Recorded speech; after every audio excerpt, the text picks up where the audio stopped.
اعوذ باللہ من الشیطان الرجیم بسم اللہ الرحمن الرحیم الحمدللہ رب العالمین۔ رد الحاد کے بارے میں گفتگو کا سلسلہ جاری ہے۔ آپ کی خدمت میں بیان کیا تھا کہ آج کے زمانے میں جو الحاد رائج ہے پوری دنیا میں، اس کی ترویج کی جا رہی ہے، وہ سائنسی الحاد ہے کہ جس کو ماڈرن ایتھیزم کے ساتھ یاد کیا جاتا ہے یا نیو ایتھیزم کے ساتھ یاد کیا جاتا ہے، کہ اردو میں اس کو جدید الحاد کہیں گے۔ اس کے جو ہے چار بانی جو ہیں وہ بیان کیے جاتے ہیں۔ مثلاً رچرڈ ڈاکنز کے ایک بڑا نام ہے،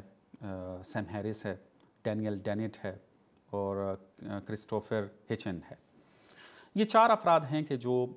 بانی شمار ہوتے ہیں الحاد جدید کے، اور ہر ایک نے مختلف کتابیں لکھی ہیں، لیکن ان چاروں کی ایک ایک کتاب بہت زیادہ مشہور ہے کہ خدا نے اگر توفیق دی تو ہم انشاءاللہ ان کی جو اہم ترین کتابیں ہیں ان کے اوپر ایک تنقیدی جائزہ لیں گے اور ان کے بنیادی نظریات کو رد کریں گے۔ یہ جو الحاد جدید کے ملحدین ہیں، چاہے وہ ڈاکنز ہو، چاہے وہ سیم ہیرس ہو، چاہے وہ ڈینیل ڈینٹ ہو یا ہچنز ہو، جو بھی لے لیں، یا ان کے علاوہ بھی جو آج کل کے ملحدین ہیں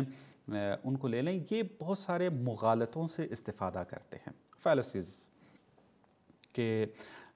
ذہن کو تشویش میں ڈالنے کے لیے اور الحاد کی طرف جذب کرنے کے لیے ان فالسیز کا سہارا لیتے ہیں، مغالطوں کا سہارا لیتے ہیں۔ بہت سارے مغالطے ہیں، بہت ساری فالسیز ہیں، میں سب کی طرف اشارہ نہیں کر سکتا، ایک نمونے کے طور پہ میں آپ کی خدمت میں پیش کرتا ہوں۔ ایک جو مغالطہ یہ کرتے ہیں اور فیلسی جو یہ استفادہ کرتے ہیں، وہ کیا ہے؟ اسٹرا مین کے فیلسی ہے۔ اسٹرا مین کے اندر کیا ہوتا ہے؟ مثلا آپ تھوڑا جا کے گوگل میں بھی سرچ کریں گے تو آپ کو اس کی تفصیل آ جائے گی۔ اس فیلسی اور مغالطے کے اندر کیا ہوتا ہے؟ یہاں پر مخالف جو ہے اگر کسی کو رد کرنا چاہ رہا ہے تو وہ اس کا ایک قوی دعویٰ ہے، بڑا مضبوط ہے، دلائل رکھتا ہے، وہ دعویٰ بھی بڑا جان والا ہے، مضبوط ہے، وہ اس کو تو رد نہیں کر سکتا۔ اب کیا کرتا ہے؟ اس نے رد بھی کرنا ہے۔ وہ اب کیا کرے گا کہ اپنے مخاطبوں کو اپنی طرف سے ایک دعویٰ بنا کر پیش کرے گا، اور کمزور پھر اس کو واضح کرے گا، چونکہ اس نے جب خود دعویٰ بنانا ہے کہ فلانا یہ دعویٰ رکھتا ہے، حالانکہ وہ رکھتا نہیں ہے، اس کے اندر وہ جو قوی دعویٰ رکھتا ہے اس کی طرف وہ لانا نہیں چاہ رہا، چونکہ اس کو رد نہیں کر سکے گا، وہ اپنی طرف سے ایک دعویٰ کریٹ کرے گا، دعویٰ کرے گا فلانا اس بات کا مدعی ہے، دعویٰ کر رہا ہے، نظریہ رکھتا ہے، وہ دعویٰ لے کر کمزور شکل میں اس کو بیان کرے گا، پھر اس کو رد کر دے گا اور کہے گا دیکھیں اس کا نظریہ، اس کا دعویٰ جو ہے بالکل بے بنیاد ہے، عقلی بنیاد نہیں رکھتا۔ اس فیلسی کو اسٹرا مین جو ہے وہ فیلسی کہا جاتا ہے۔ آج بھی آپ دیکھیں، مثلا آپ ان چارے جتنوں کے میں نے آپ کی خدمت میں نام لیے ہیں، یہ سارے کے سارے اسی فیلسیز سے استفادہ کرتے ہیں، دین کو ایک اس طرح سے پیش کر رہے ہوتے ہیں کہ ہر عاقل انسان واقعاً کہے گا کہ اگر دین یہ ہے تو پھر یہ نہ ہو تو بہتر ہے۔ دین کو غیر عقلانی بنا کر، دین کو ایک شدت پسندانہ متعصبانہ پیش کر کے جو ہے وہ پیش کرنا، اور پھر دین کے خدا کے بارے میں بھی ایک تصور جو رکھنا، وہ اس طرح کا تصور رکھنا کہ جو انتہائی کمزور ہے، اگر یہ خدا ہے تو پھر اس خدا کا یہ خدا نہ بھی ہو تو بہتر ہے، بلکہ نہ ہو بہتر ہے۔ تو یہ اس فیلسی سے استفادہ کرتے ہیں کہ جب ہم ڈاکنز کی کتاب اور ان کے نظریات کو رد کرنے میں داخل ہوں گے، اور اسی طرح ڈینیل ڈینٹ وغیرہ میں بھی، تو وہاں پر جب بھی ایک نظریہ بیان کریں گے اشارہ ہوگا کہ کس طریقے سے یہ غلط بیانیوں سے استفادہ کر رہے ہیں۔ تو ایک مغالطہ بہت زیادہ یہ استفادہ کرتے ہیں۔ پس اگر یہ کوئی دعویٰ کر رہے ہیں تو وہ دعویٰ ان کا اس کے اوپر تحقیق کریں جا کے کہ یہ جو کہہ رہے ہیں دین کے بارے میں، واقعاً دین بھی وہ اس بات کا قائل ہے یا نہیں ہے جو دعویٰ یہ پیش کر رہے ہیں، یا نہ انہوں نے اپنی طرف سے گھڑ کے ایک دعویٰ جو ہے وہ بنایا ہوا ہے۔ اور ایک اور مغالطہ اور فیلسی جس سے یہ استفادہ کرتے ہیں وہ یہ ہے کہ آپ نے رد کرنا ہے دین کو، یہ کیا کر رہے ہوتے ہیں؟ متدینین کے اعمال کو بیس بنا کر دین کو رد کر رہے ہوتے ہیں۔ دیکھا یہ مسلمان ایسے ہوتے ہیں، دیکھا فلانے مسلمان نے یہ کہا، یہ کیا، پس یہ مسلمان یہ کر رہے ہیں، پس دین جو ہے وہ ہے ہی نہیں ہے، دین جو ہے وہ غلط ہے۔ تو اب یہاں پر ایک آپ کیا ہے؟ فیلسی ہے، یہ مغالطہ ہے کہ آپ نے نقد و رد کرنا ہے دین کا، لیکن بجائے اس کے کہ آپ دین کے دعووں کو صحیح طریقے سے بیان کر کے اس کو رد کریں اگر آپ کے پاس موجود ہیں، آپ فوراً جمپ کر جاتے ہیں، دیکھا مسلمان تو یوں کر رہے ہیں، پس دین اسلام جو ہے وہ درست نہیں ہے۔ تو یہ ایک بہت زیادہ ہے کہ انشاءاللہ جب گفتگو میں وارد ہوں گے تو اس طرح کے بہت سارے موارد دیکھنے کو ملیں گے آپ کو۔ اب ڈاکنز کی ڈاگارڈ ڈیلیوژن کو جو ہے وہ پڑھ کے دیکھ لیں، آپ کو خود بخود اندازہ ہو جائے گا کہ کس طریقے سے اس فیلسی سے اور مغالطے سے جو ہے وہ ڈاکنز جو ہے وہ استفادہ کر رہا ہے۔ ایک اور مغالطہ جو ہے جس سے یہ استفادہ کرتے ہیں وہ یہ کہ جیسے میں نے پہلے بیان کیا تھا کہ سائنس کا تعلق مشاہدے کے ساتھ ہے، وہ مشاہدہ کرے گی سائنس، اور پھر اس کے بعد باقی مراحل جو ہیں وہ طے ہوں گے، ایکسپیریمنٹ ہوں گے اور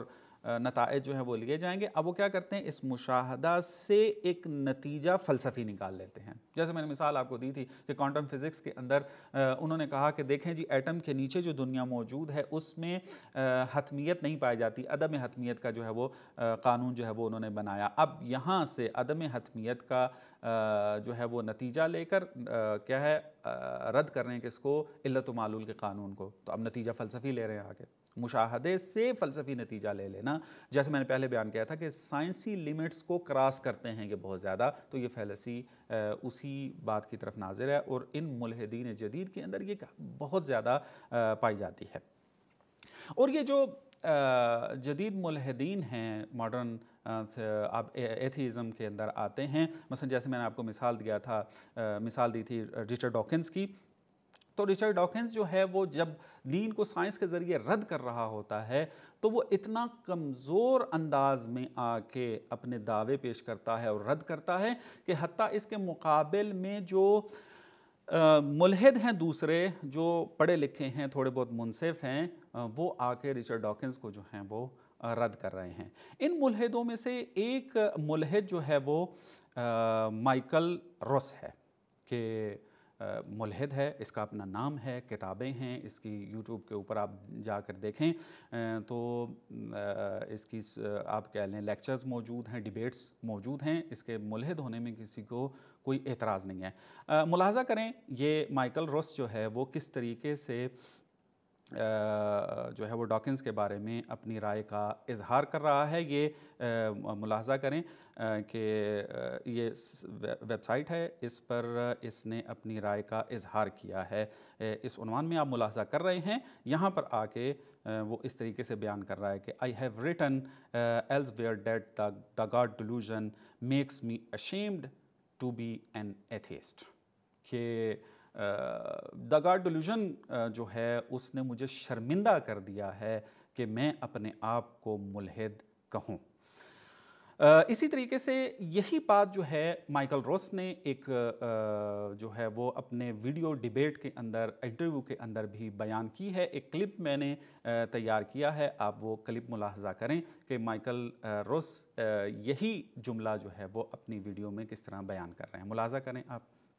Professor Michael Ruse is an eminent philosopher of science. He's the author of numerous books and a full tenured professor at the University of Florida. I have heard you say there are few things more simple than Richard Dawkins' God delusion. Yeah, no, as I said, makes me ashamed to be an atheist, I think was the phrase I used. آپ نے ملاحظہ کیا کہ یہ ایک ملحد ہے، اور رچرڈ ڈاکنز کی کتاب دا گاڈ ڈیلیوژن کے بارے میں کیا کہہ رہا ہے کہ شرمندہ ہوں میں کہ میں اپنے آپ کو اب ملحد جو ہے وہ کہلواؤں۔ اس کے علاوہ بھی مثلاً آپ ایک اور ملحد ہے، اس نے بھی سیم ہیرس کے بارے میں جو ہے وہ یہی جملہ جو ہے وہ ادا کیا تھا۔ اب تیزی سے شاید میں اس عبارت کو جو ہے وہ نہ نکال پاؤں، وہ سیم ہیرس کے بارے میں بالکل اسی قسم کا جملہ جو ہے وہ ادا کرتا ہے کہ بعد والے درس میں اگر وہ اسکرین پیج ہوا تو میں آپ کی خدمت میں عرض کروں گا۔ اسی طریقے سے جو میں نے آپ کی خدمت میں عرض کیا تھا کہ یہ جو جدید ملحد ہیں جیسے رچرڈ ڈاکنز ہے اور باقی ملحدین ہیں، یہ سائنس کا جو سہارا لے رہے ہیں، یہ سائنس کی لیمٹس کو کراس کر جاتے ہیں، سائنس سے غلط استفادہ کرتے ہیں۔ تو اس کو ایک اور ملحد جو کہ سائنسدان ہے، فلسفی آف مائنڈ کا اس کو ایک بہت بڑا فلاسفر مانا جاتا ہے اور اس نے ٹھیک ٹھاک کام کیا ہے، اگرچہ یہ خود بھی ملحد ہے، وہ رچرڈ ڈاکنز کی کتاب دا گاڈ ڈیلیوژن کے بارے میں یہی بیان کر رہا ہے کہ اس نے جو سائنسی لیمٹس ہیں وہ کراس کی ہیں اور اس سے تعجب نہیں ہونا چاہیے۔ ملاحظہ کریں اب تھامس نیگل نے جو ہے وہ اپنے ایک آرٹیکل کے اندر اس بات کا اظہار کیا ہے، اور وہ آرٹیکل دا نیو ریپبلک کے اندر جو ہے وہ شائع ہوا تھا 2006 کے اندر، اکتوبر 23 اور 2006 میں یہ آرٹیکل جو ہے وہ شائع ہوا تھا، اور اس کا عنوان تھا دا فیئر آف ریلیجن۔ اس میں تھامس نیگل جو ہے وہ رچرڈ ڈاکنز کو جو ہے وہ رد کرتا ہے، اور یہاں جو ہائی لائٹ کیا ہے اس کے اندر رچرڈ ڈاکنز کے بارے میں یہ بیان کر رہا ہے۔ کیا ہے؟ ملاحظہ کریں کہ since Dawkins is operating mostly outside the range of his scientific expertise, it is not a surprise. تعجب نہ کریں اگر رچرڈ ڈاکنز نے جو ہے وہ لیمٹس کو جو ہے وہ کراس کیا ہے دا گاڈ ڈیلیوژن کے اندر۔ تو بہرحال یہ مطلب جو ہے وہ خود تھامس نیگل کے جو ملحد ہے اور سائنسدان بھی ہے، سائنس کو اچھی طریقے سے جانتا بھی ہے، وہ جب دا گاڈ ڈیلیوژن کو پڑھتا ہے تو اس کو اس بات کا احساس ہوتا ہے کہ دا گاڈ ڈیلیوژن میں ڈاکنز جو ہے وہ سائنسی لیمٹس کو کراس کر دیتا ہے دین کے خلاف جا کے۔ تو یہ آرٹیکل پڑھنے والا ہے، اس کو حتماً جو ہے وہ افراد جو ہیں وہ مطالعہ کریں گے۔ خوب، نتیجہ کیا نکلا؟ نتیجہ یہی نکلا کہ ماڈرن ایتھیزم کے جو ملحدین ہیں، چاہے وہ ڈاکنز ہو، چاہے وہ ہچنز ہو، چاہے وہ ڈینیل ڈینٹ ہو، سیم ہیریس ہو، اور دوسرے جو ان کتابیں ہیں ان کے نقش قدم پر چل رہے ہیں، وہ بہت سارے مغالطوں سے استفادہ کرتے ہیں۔ اور چونکہ ہمارا جوان، ہمارے معاشرے میں جو عوام موجود ہے وہ نہ سائنس کو اچھے طریقے سے جانتی ہے، نہ دین کو اچھے طریقے سے جانتی ہے، اور ان کے بڑے بڑے نام ہیں۔ رچرڈ ڈاکنز سائنس کی دنیا کا ایک نام ہے، اس نے جینیٹکس کے اندر جو کام کیا ہے وہ بے نظیر کام کیا ہے، اور ہم اس کو اس میدان کے اندر واقعاً ماہر مانتے ہیں، اس کا انکار نہیں کرتے، لیکن جب یہ لمٹ کراس کرتا ہے تو ہم اس کو رد کرتے ہیں۔ تو یہ سائنس سے آ کر کیا کر رہے ہوتے ہیں؟ غلط استفادہ کر رہے ہوتے ہیں، اور عوام جو ہے، ہمارا جوان جو ہے، چونکہ ماہر نہیں ہوتا تو وہ بڑا نام دیکھ کر یہ سمجھ جاتا ہے کہ جو ڈاکنز کہہ رہا ہے، چونکہ بڑا ماہر انسان ہے، اسٹیفن ہاکنگ بڑا ایک نام ہے، چونکہ یہ کہہ رہا ہے تو پس اس کا مطلب ہے کہ دین جو ہے وہ غلط ہوگا، اور سائنس جس طریقے سے دین کو چیلنج کر رہی ہے درست کر رہی ہے، اور یہ جو سائنس کو جو بیان کر رہے ہیں یہ اس طریقے سے دین کے مقابل میں پیش کرنے کے لیے، اس کو رد کرنے کے لیے وہ بھی درست بیان کر رہے ہیں، اور عرض کیا کہ یہ اس طریقے سے نہیں ہے۔ تفصیل انشاءاللہ پھر بعد میں ہمارے درسوں میں آتی رہے گی۔ وصلی اللہ علی محمد و آل محمد۔